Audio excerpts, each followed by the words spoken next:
Asia cup रे पुणी थे सबुको दृष्टि थिबा मैच भारत विरोधी पाकिस्तान दुई चिर प्रतिद्वंदी दल आसंता रविवार सेप्टेम्बर 21 सुपर 4 रे मुहांमुही हेबे।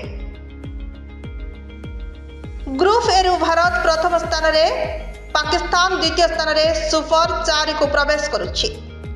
सुपर 4 राउंड रॉबिन फॉर्मेट रे हेबारु प्रतिटी दल 3टी मैच खेलिबो। भारत पाकिस्तान विपक्ष में गोटे एवं ग्रुप बी रु योग्यता अर्जन करथिबा दुईटी दल विपक्ष में आउ दुईटी मुकाबला करिबो। ग्रुप पर्याय रे भारत पाकिस्तान को 7 विकेट हराइथिला। एही मैच रे हैंडशेक विवाद नहीं दुई दलर तीक्ष्णता देखा मिलता। पाकिस्तान रो कैप्टेन सलमान अली आघा पुरस्कार वितरण को मध्य उपस्थित होई नथिले। विवाद रे रहिथिले मध्य पाकिस्तान यूएई को 41 रन रे हराई सुपर 4 रे प्रवेश करिछि। भारत तार शेष ग्रुप मैच रे ओमान सहित खेलिबो।